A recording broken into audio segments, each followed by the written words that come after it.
అత్యాచారం కేసులో కోర్టు సంచలన తీర్పుని వెల్లడించింది. ఇప్పటికే సంజయ్ని దోషిగా తేల్చింది సీల్దా కోర్టు. నిందితుడు సంజయ్ రాయ్కి యావజ్జీవ కారాగార శిక్ష విధించింది కోర్టు. తాను నేరం చేయలేదని వాదించాడు నిందితుడు. నేరం ఒప్పుకోవాలని తనపై ఒత్తిడి చేశారని, బలవంతంగా పేపర్లపై సంతకాలు పెట్టించారని జడ్జికి చెప్పుకున్నాడు నిందితుడు సంజయ్ రాయ్. నిందితుడికి ఉరిశిక్ష వేయాలంటూ సిబిఐ తన తరపున వాదన వినిపించింది. సిబిఐ వాదనతో ఏకీభవించింది సీల్దా కోర్టు. కోల్కతా ఘటన దేశవ్యాప్తంగా సంచలనంగా మారింది. ఆర్జికర్ హాస్పిటల్లో గత ఏడాది ఆగస్టు 9న జరిగిన జూనియర్ వైద్యురాలని అత్యంత దారుణంగా అత్యాచారం చేసి హతమార్చిన ఘటనపై యావత్ దేశం ఒక్కసారిగా షాక్కి గురైంది, కన్నీళ్లు పెట్టుకుంది. దీనిపై జూనియర్ డాక్టర్లు నెలల తరబడి తమ నిరసనలు వ్యక్తం చేశారు. అంతేకాదు దేశ రాష్ట్రపతి ద్రౌపది ముర్ము సైతం ఈ ఘటనపై స్పందించారు. ఇదిలా ఉంటే కోల్కతా సర్కారు హైకోర్టు ఆదేశాల మేరకు సిబిఐకి కేసుని బదిలీ చేస్తుంది. అంశానికి సంబంధించి మాట్లాడుకున్నాం. అంతేకాదు సిబిఐ రంగంలోకి దిగి మమతా సర్కారు అనేక ఆరోపణలు చేసింది. మమతా సర్కారు మీద అనేక ఆరోపణలు చేయడం జరిగింది. ఘటన జరిగాక క్రైమ్ జరిగిన ప్రదేశంలో ఎవిడెన్స్లను పోకుండా చూడడంతో స్థానిక పోలీసులు విఫలమయ్యారని పలు విషయాలని బయటపెట్టింది. ఈ నేపథ్యంలో దీనిపై విచారణ చేపట్టింది సిబిఐ. అక్టోబర్ 7న ఛార్జ్ షీట్ను దాఖలు చేసింది. ఈ క్రమంలో దీనిపై విచారణ జరిపింది కోర్టు. ఈరోజు ఈ ఘటనలో సంజయ్ రాయ్ దోషి అంటూ తేల్చిన సందర్భం. అయితే కొద్దిసేపటి క్రితం ఆర్జికర్ అత్యాచార ఘటనకు సంబంధించి కోర్టు తీర్పుని వెల్లడించింది. లైఫ్ ఇంప్రిజన్మెంట్, యావజ్జీవ కారాగార శిక్షను విధిస్తూ కోర్టు సంచలన తీర్పిచ్చింది. అయితే అంతకన్నా ముందు సిబిఐ మాత్రం డిమాండ్ను తీసుకొచ్చింది. ఉరిశిక్ష విధించాలంటూ ఇటు కోర్టు దృష్టికి తీసుకెళ్ళింది. ఇది రేరెస్ట్ ఆఫ్ రేర్ కేటగిరీకి చెందుతుంది. ఈ నేపథ్యంలో దీన్ని మరి ముఖ్యంగా ఈ అంశానికి సంబంధించి యావజ్జీవ కారాగార శిక్ష కాదు, ఉరిశిక్ష విధించాలంటూ సిబిఐ తన డిమాండ్ని కోర్టు ముందుంచింది. సంజయ్ రాయ్ని కోర్టు రూమ్లోకి ప్రవేశపెట్టారు. మరి ముఖ్యంగా వర్డిక్ట్ అంటే తీర్పిచ్చే కొద్దిసేపటి ముందు కోర్టు కూడా లైఫ్ ఇంప్రిజన్మెంట్కి సంబంధించి లైఫ్ ఇంప్రిజన్మెంట్ అంటే యావజ్జీవ కారాగార శిక్షను విధించింది కోర్టు. దానికి సంబంధించిన బ్రేకింగ్ న్యూస్ చూస్తున్నారు. కోల్కతా ఘటన యావత్ దేశంలో సంచలనంగా మారింది. యావత్ దేశంలో ప్రకంపనలు రేపింది. ఆర్జికర్ హాస్పిటల్లో గతేడాది ఆగస్టు 9న ఈ ఘటన జరిగింది. సంజయ్ రాయ్కు ఉరిశిక్ష విధించాలంటూ సిబిఐ వాదనను వినిపించింది. కానీ కోర్టు మాత్రం యావజ్జీవ కారాగార శిక్షను విధించింది. ఈ ఘటన మీద మీ అభిప్రాయాన్ని ఒక్కసారి కామెంట్ రూపంలో తెలియజేసే ప్రయత్నం చేయండి. తుది తీర్పు వెల్లడించింది కోల్కతా సీల్దా కోర్టు. ఘటన జరిగి 162 రోజుల తర్వాత కేసులో తీర్పుని వెల్లడించింది. కోల్కతా డాక్టర్ కేసులో దోషి సంజయ్ రాయ్కి జీవిత ఖైదుని ఖరారు చేసింది సీల్దా కోర్టు. ఇది అరుదైన కేసు అంటూ సిబిఐ చేసిన వాదనను న్యాయమూర్తి పరిశీలించడం జరిగింది. కోల్కతా డాక్టర్ రేప్ కేసులో సీల్దా కోర్టు సంచలన తీర్పిచ్చిందనే చెప్పుకోవాలి. గతేడాది ఆగస్టు 9న ఆర్జికర్ వైద్యురాలిపై అత్యాచారం ఘటనకు సంబంధించి కోర్టు సంచలన తీర్పునిచ్చింది. తుది తీర్పు వెల్లడించింది సీల్దా కోర్టు. ఈ నేపథ్యంలో ఇది అరుదైన కేసు అంటూ సిబిఐ చేసిన అంశానికి సంబంధించి న్యాయమూర్తి తోసిపుచ్చారు. కోల్కతా డాక్టర్ రేపు కేసుకు సంబంధించి తుది తీర్పును వెల్లడించింది కోర్టు. సంజయ్ రాయ్కి జీవిత ఖైదు విధించిన అంశానికి సంబంధించి మనం చూడొచ్చు. దాంతోపాటు పూచీకత్తు బహుశా 50,000 పూచీకత్తు అనుకుంటా, అది కూడా విధించింది.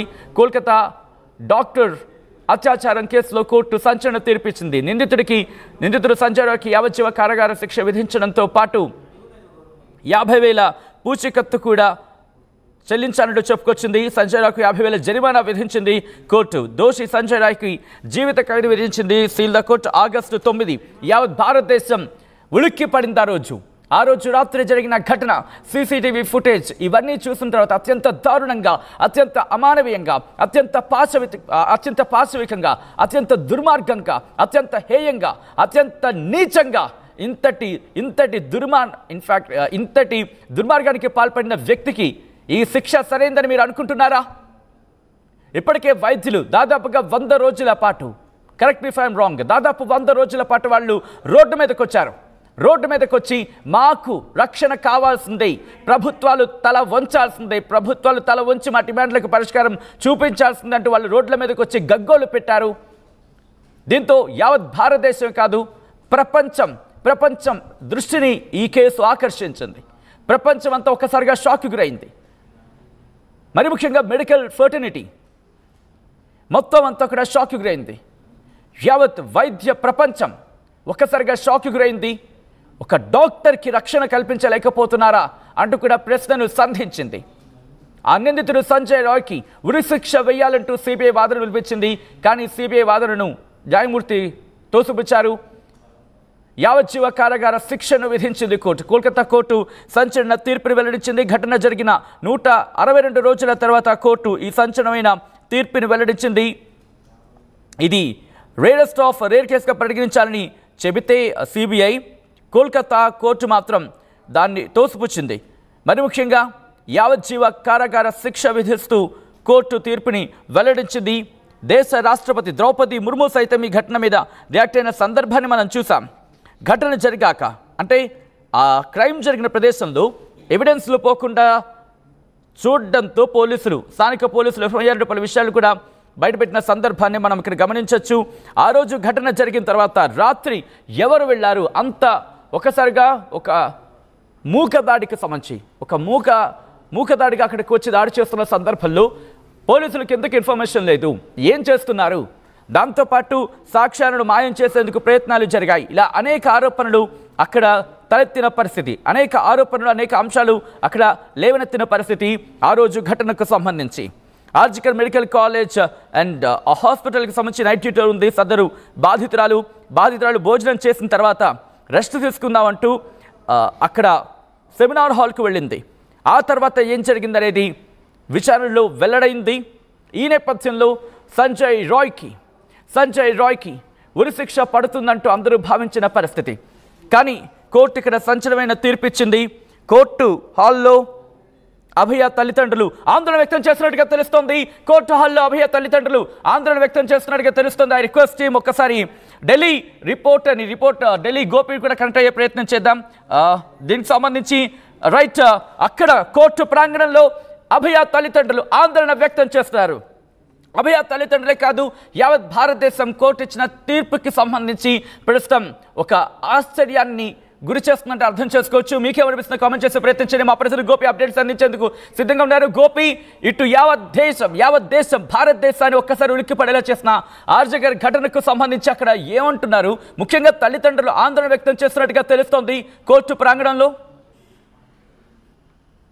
ఈ కేసు తీర్పు పైన మరణశిక్ష విధిస్తుంది అంటూ కూడా ఇప్పటి వరకు అంతా భావించిన నేపథ్యంలో సంజయ్ రాయ్కి సంబంధించిన న్యాయవాదులు అతన్ని మారడానికి ఒక అవకాశం ఇవ్వాల్సిందిగా కూడా కోరడం జరిగింది. ఈ యొక్క తీర్పు కంటే ముందే, ఏదైతే లంచ్ తర్వాత తీర్పు వెల్లడించడం కంటే ముందే సంజయ్ రాయ్ కూడా కోర్టులో తను నిర్దోషినంటూ కూడా చెప్పడం జరిగింది. తన పైన కావాలనే ఈ కేసును ఒప్పించే ప్రయత్నం చేశారు, నేను ఎటువంటి నేరం చేయలేదంటూ కూడా ఆయన జడ్జి ముందు చెప్పడం జరిగింది. అయితే వీటన్నిటిని చూసి కూడా సంజయ్ రాయ్ తరఫున న్యాయవాదులు కూడా ఇదే అంశాన్ని కూడా కోర్టు దృష్టికి తీసుకువచ్చారు. ఆయనకు మారడానికి ఒక అవకాశం కూడా లభించాలి అంటూ కూడా కోరడంతో ఇది మరణశిక్షగా ఉండాల్సిన తీర్పు కాస్త యావజ్జీవ ఖైదుగా, అంటే చనిపోయేంత వరకు కూడా అతన్ని జైల్లోనే ఉండే విధంగా అయితే తీర్పు వెల్లడించడం జరిగింది. అయితే తల్లిదండ్రులు తమ కూతురికి జరిగిన అన్యాయానికి కోర్టులో న్యాయం జరుగుతుంది అంటూ కూడా మేము భావించాము, అతన్ని ఉరితీస్తారంటూ కూడా మేము భావించాము. అయినప్పటికీ న్యాయస్థానంలో నా కూతురుకు సరైన న్యాయం దక్కలేదంటూ కూడా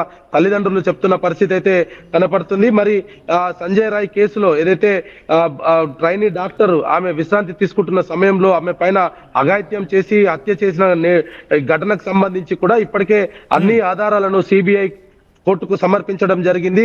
అన్ని ఇటు సిబిఐ వాదనలు, అదే విధంగా సంజయ్ రాయ్ తరపున న్యాయవాది వాదనలన్నీ విన్న తర్వాత ఈ తీర్పునైతే కలకత్తా సిబిఐ కోర్టు వెల్లడించడం జరిగింది. అయితే దీంట్లో చాలా కీలకమైన అంశాలనే పరిగణనలోకి తీసుకోవడం జరిగింది. కోర్టు సిబిఐ విచారణకు వచ్చిన నేపథ్యంలో అక్కడ జరిగిన సీన్ ఆఫ్ అఫెన్స్ లో సాక్ష్యాలన్నింటినీ కూడా తారుమారు చేయడము, ఆ తర్వాత అక్కడ కొంత కన్స్ట్రక్షన్ కూడా చేయడం జరిగింది. అయితే వీటన్నిటినీ కూడా సిబిఐ కోర్టు దృష్టికి తీసుకువచ్చింది. సాక్ష్యాలను అంటే కేవలం ఒకే వ్యక్తి లేడు అంటూ కూడా తల్లిదండ్రులు గతంలో కూడా ఆరోపణలు చేశారు. అయితే దీంట్లో రాష్ట్ర ప్రభుత్వం ఇన్వాల్వ్ అయ్యింది, నా కూతురుకు న్యాయం దక్కదంటూ కూడా ఆ సమయంలో తల్లిదండ్రులు డిమాండ్ చేయడం జరిగింది. యావత్ భారతదేశంలో పనిచేస్తున్న డాక్టర్లంతా కూడా ఆమెకు సంఘీభావంగా విధుల బహిష్కరణ కూడా చేసి రోడ్లపైన బైఠాయించడం జరిగింది.